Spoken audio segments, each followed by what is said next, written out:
দিনের আলোচনা, কোরআন হাদিসের কথা অনেক হচ্ছে, কিন্তু মানুষ এই কথাগুলোকে শুধুমাত্র শ্রবণ করতেছে, কিন্তু দিলের কান দিয়ে শুনে সেই অনুযায়ী আমাদের চাহিদা অনুযায়ী আমল হইতেছে না। যদি হইতো তাহলে বর্তমান জামানায় এত আল্লাহর নেককার বান্দারা থাকা সত্ত্বেও আজকে নাস্তিক মুরতাদরা মাথা উঁচু করে বুক ফিলিয়ে রাজপথে হাঁটার সাহস পাইতো না। কথা ঠিক না বেঠিক? বর্তমান জামানায় এত আলোচনা হওয়া সত্ত্বেও আজকে মুসলমানের ঘরে আজকে দেখা যায় বেনামাজের সংখ্যাই এখন বেশি। কথা ঠিক না বেঠিক? এই জন্য আল্লাহ রাব্বুল আলামিন যেন আমাদের সকলকে কথাগুলো দিলের কানে শোনার এবং আমলের নিয়তে শোনার তৌফিক দান করেন, আমরা বলি আমিন। আমি আয়াতে কারিমা পড়েছি যে আল্লাহ পাক বলেন, দুনিয়ার মধ্যে আমি তোমাদের জন্য নমুনা মডেল হিসাবে আমি বিশ্বনবী মুহাম্মদুর রাসূলুল্লাহ সাল্লাল্লাহু আলাইহি ওয়াসাল্লামকে প্রেরণ করেছি। কি বলেন? কথা ঠিক না বেঠিক? যাকে কোরআনের ভাষায় আল্লাহ পাক যে শব্দটা বলেছেন উসওয়া, উসওয়া শব্দ বলা হয় যিনি অনুকরণীয়। আর অনুকরণীয় অর্থ হলো যাকে অনুকরণ করা যায়, অর্থাৎ যার মধ্যে সমস্ত গুণে গুণান্বিত, যিনি সমস্ত চরিত্রে চরিত্রবান, যিনি সমস্ত গুণের বৈশিষ্ট্য, যিনি পৃথিবীতে আল্লাহ রাব্বুল আলামিনের পরে যার স্থান, তাকে অনুসরণ করার জন্য আল্লাহ রাব্বুল আলামিন আমাদেরকে বলেছেন যে লাকাদ কানা লাকুম ফি রাসূলিল্লাহি উসওয়াতুন হাসানা। নিশ্চয়ই বিশ্ব মানবতার মুক্তির দূত হিসেবে মহানবী সাল্লাল্লাহু আলাইহি ওয়াসাল্লামকে আমি প্রেরণ করেছি, একমাত্র তাকেই তোমরা মডেল নমুনা হিসেবে গ্রহণ করো। সুতরাং পৃথিবীর অন্য কোনো মতাদর্শ মানুষের জন্য সফলতা নয়, পৃথিবীর অন্য কোনো ব্যক্তি মানুষের জন্য আদর্শ হতে পারে না। আমরা জানি কালমাস, এমনি ভাবে লেনিন, বিভিন্ন সভ্যতা পৃথিবীতে এসেছে, এই সমস্ত সভ্যতাকে মানুষ এখন ডাস্টবিনের পুস্তকারে নিক্ষেপ করেছে। কথা ঠিক না বেঠিক? তাহলে মানতে হবে একমাত্র কাকে? বিশ্বনবী মুহাম্মদুর রাসূলুল্লাহ সাল্লাল্লাহু আলাইহি ওয়াসাল্লামের আদর্শকে আমাদের মানতে হবে। রাজি আছি তো ইনশাআল্লাহ? বিশ্বনবী সাল্লাল্লাহু আলাইহি ওয়াসাল্লামের আদর্শই একমাত্র মানবতার মুক্তি এবং সফলতা। এজন্য আল্লাহ রাব্বুল আলামিন পবিত্র কালামুল্লাহ শরীফের মধ্যে ঘোষণা করেছেন, লাকাদ কানা লাকুম ফি রাসূলিল্লাহি উসওয়াতুন হাসানা। দুনিয়ার মানুষ, তোমাদের জন্য আমি রব্বুল আলামিন উসওয়া হিসেবে, আদর্শ নমুনা মডেল হিসেবে আখিরি জামানার নবী মুহাম্মদুর রাসূলুল্লাহ সাল্লাল্লাহু আলাইহি ওয়াসাল্লামকে প্রেরণ করেছি। তোমরা যারা তাকে অনুসরণ করতে পারবে, তোমরা যারা উনাকে অনুসরণ করবে, নিঃসন্দেহে তোমরা এই জমিনের মধ্যে সর্বশ্রেষ্ঠ মানব হিসেবে তোমরা রূপান্তরিত হবে। কথা ঠিক কিনা?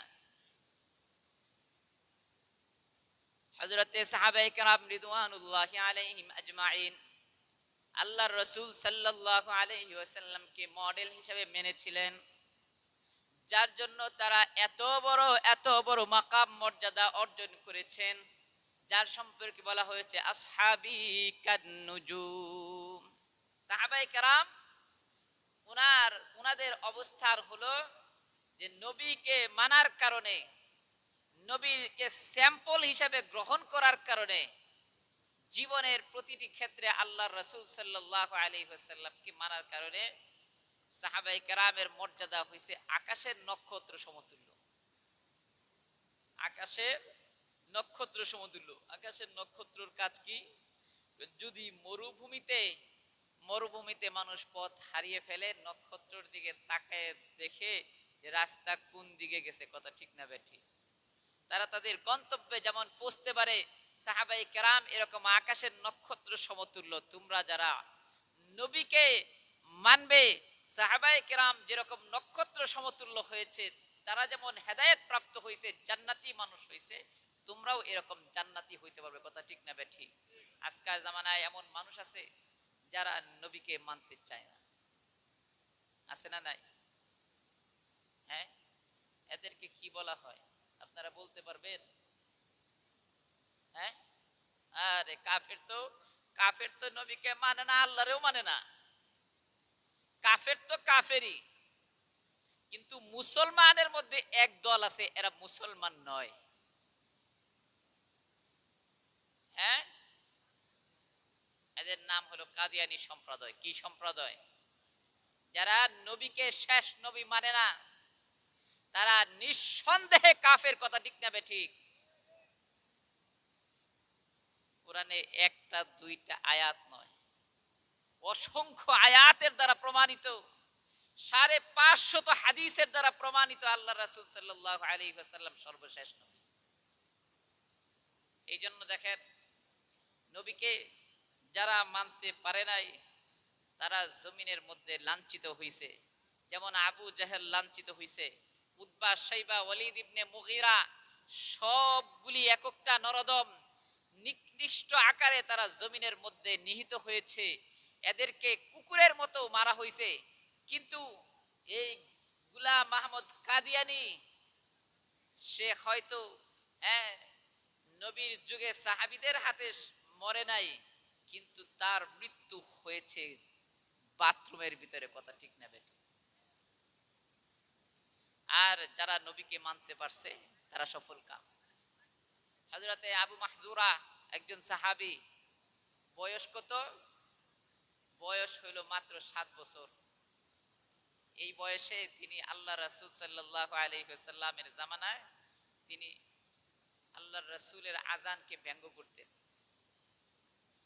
অর্থাৎ মুয়াজ্জিন সাহেব যখন আযান দিত তখন সে কি করত? আযানের সাথে সাথে বলতো আল্লাহু আকবার, আল্লাহু আকবার। সেও সাথে সাথে বলতো আল্লাহু আকবার, আল্লাহু আকবার। আবার যখন বলতো মুয়াজ্জিন সাহেব আশহাদু আল্লা ইলাহা ইল্লাল্লাহ, হযরতে আবু মাহজুরা তখন বলতেন আশহাদু আল্লা ইলাহা ইল্লাল্লাহ। কিন্তু মুয়াজ্জিন সাহেব যখন বলতেন আশহাদু আন্না মুহাম্মাদার রাসূলুল্লাহ, আবু মাহজুরা আশহাদু আন্না মুহাম্মাদার রাসূলুল্লাহ বলতেন না। আল্লাহর নবী উহুদ যুদ্ধের শেষে হযরতে আবু মাহজুরাকে এরকম অবস্থায় দেখে ডাক দিলেন, আয় বাবু, কাছে আসো।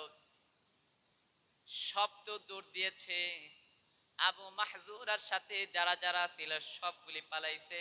আবু মাহজুরাকে সাহাবায়ে কেরাম ধরে আল্লাহর রাসূলের সামনে আনছে। আল্লাহর রাসূল বললেন, কি বললা তুমি? আযান দিয়েছি। তো বলো আবার আযানটা আমার সামনে শোনাও। আবু মাহজুরা সে আযান বলতে চায় না, কারণ তার বাবা মা যদি শুনে ফেলে তাকে মারধর করবে, কারণ তার বাবা মা তো অমুসলিম। হযরতে আবু মাহজুরা বাচ্চা মানুষ, তারপরেও আল্লাহ রাসূল তাকে ছাড়লেন না, বলো তোমাকে আযান দিতেই হবে, বলো তুমি কি বলছো। এখন সে এই পর্যন্ত বলছে আশহাদু আল্লা ইলাহা ইল্লাল্লাহ। হযরতে আবু মাহজুরা আশহাদু আল্লা ইলাহা ইল্লাল্লাহ বলার পর আশহাদু আন্না মুহাম্মাদার রাসূলুল্লাহ বলে না।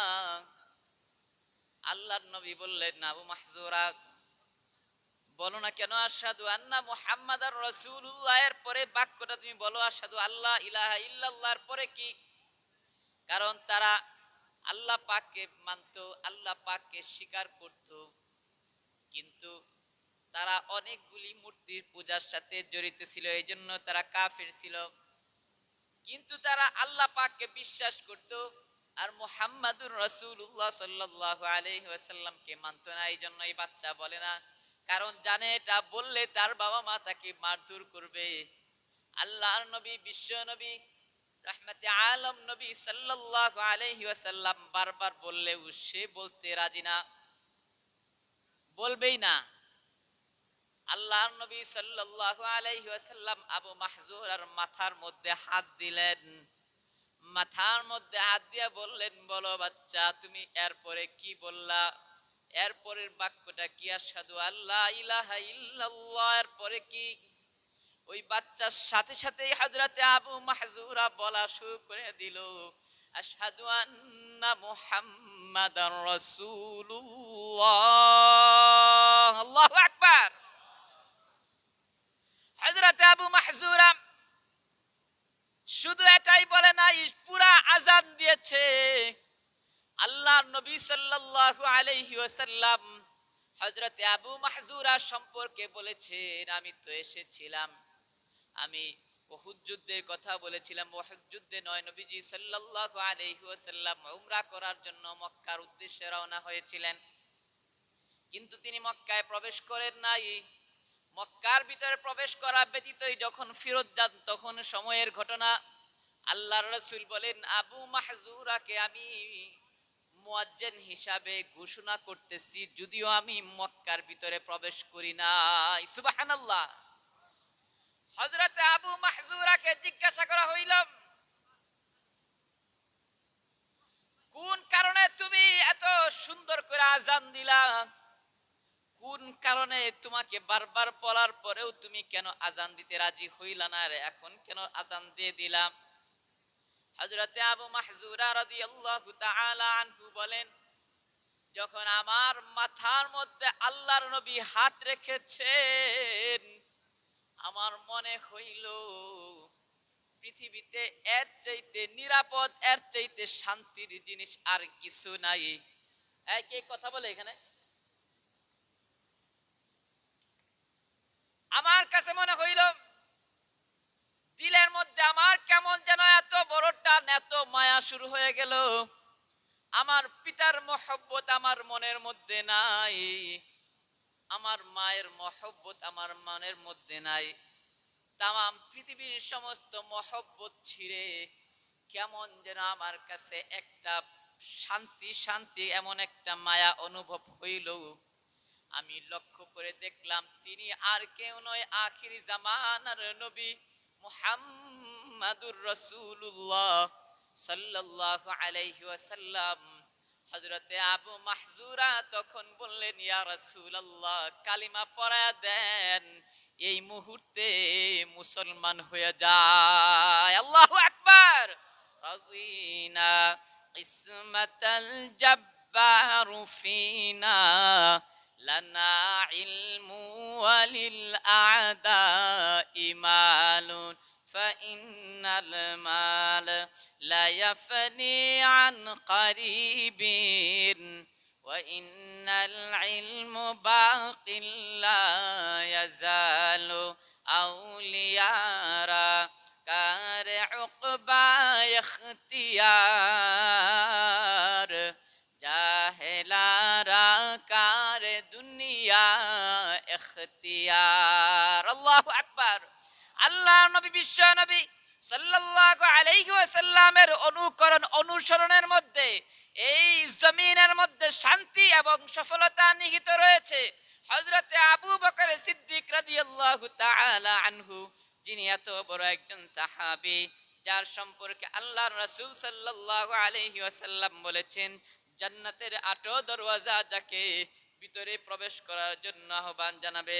হযরতে আবু বকর সিদ্দিক সম্পর্কে আল্লাহর রাসূল বলেন, দুনিয়ার জমিনে আমি যদি কাউকে বন্ধু বানাইতাম, আবু বকরকে আমি আমার বন্ধু বানাইতাম।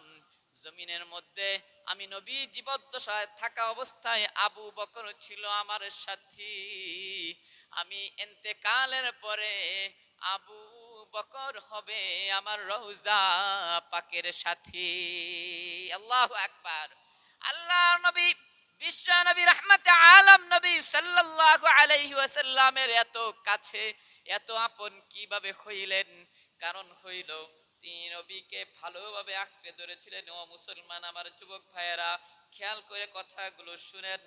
দেখেন, আল্লাহর নবী সাল্লাল্লাহু আলাইহি ওয়াসাল্লামের অসংখ্য সাহাবী ছিল, কিন্তু তাদের মধ্যে হযরতে সিদ্দিক আকবরের মাকাম মর্যাদা এত বেশি হওয়ার কারণ হইল আল্লাহর নবীকে তিনি ভালোভাবে অনুসরণ করেছিলেন। কথা ঠিক না বেঠি?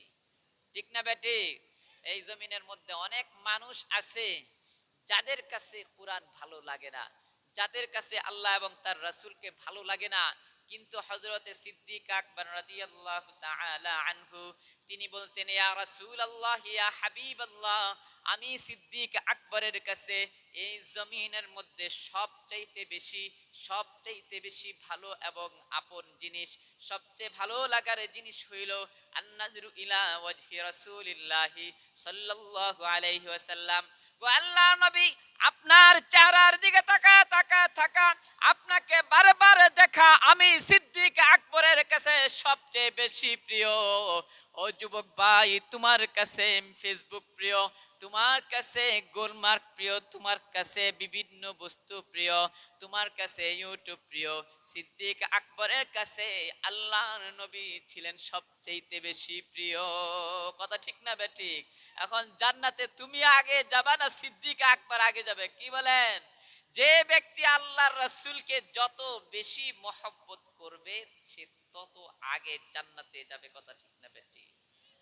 এই জন্য আমি আয়াতে কারিমা আপনাদের সামনে তেলাওয়াত করেছি।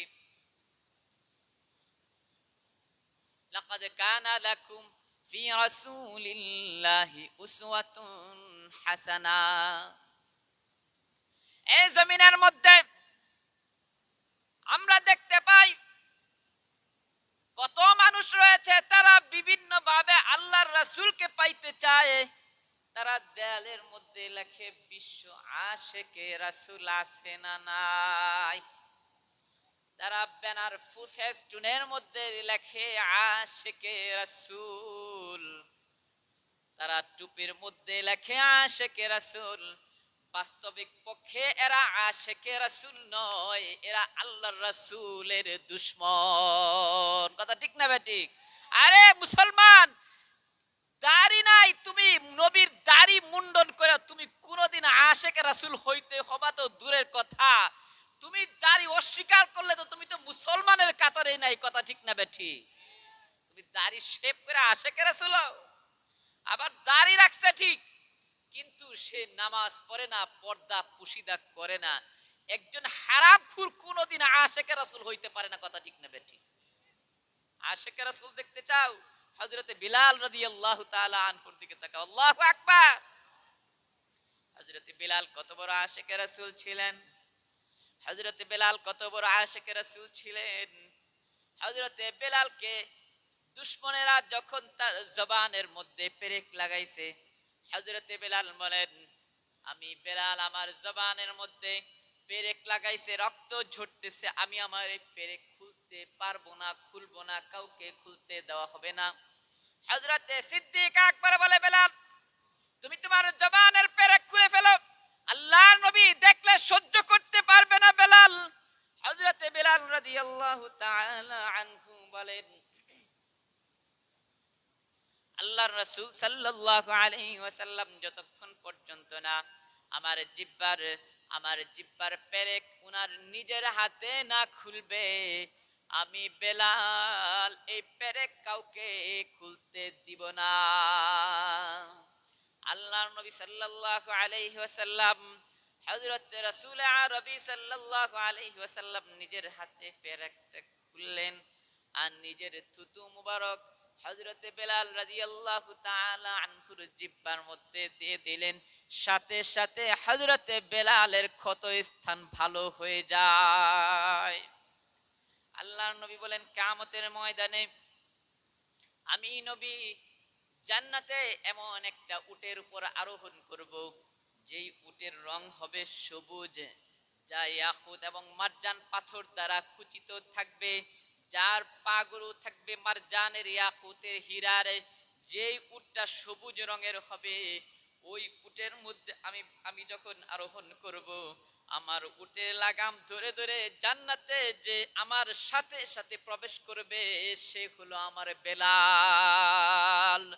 হযরতে বেলাল রাদিয়াল্লাহু তাআলা আনহু মদিনায় এসেছেন বহু বছর পরে আল্লাহর রাসূলের ইন্তেকালের পরে। হযরতে বেলাল রাদিয়াল্লাহু তাআলা আনহুকে বলা হইল, আপনি একটু আযান দেন। আল্লাহর নবীর জীবদ্দশায় আপনি কত আযান দিয়েছেন আমরা শুনেছি। হযরতে বেলাল সম্ভব নয়, তিনি বলেন না করে দিলেন, আমার পক্ষে আযান দেওয়া সম্ভব নয়। আল্লাহর নবী বিশ্ব নবী রহমতে আলম নবী সাল্লাল্লাহু আলাইহি ওয়াসাল্লামের কলিজার টুকরা হযরতে হাসান হযরতে হুসাইন রাদিয়াল্লাহু তাআলা আনহু বলেন, চাচা যান, আমার নবীজির জীবদ্দশায় আপনি কত আযান দিয়েছেন, আমরা অনুরোধ করতেছি আপনি একটু আযান দেন। হযরতে বেলাল যখন আযান দেওয়া শুরু করেছেন, রাস্তায় রাস্তায় মহিলারা কান্না করতে করতে বের হইছে। হযরতে বেলাল যখন বলেছে আশহাদু আন্না মুহাম্মাদার রাসূলুল্লাহ, মসজিদে নববীতে কান্নার রোল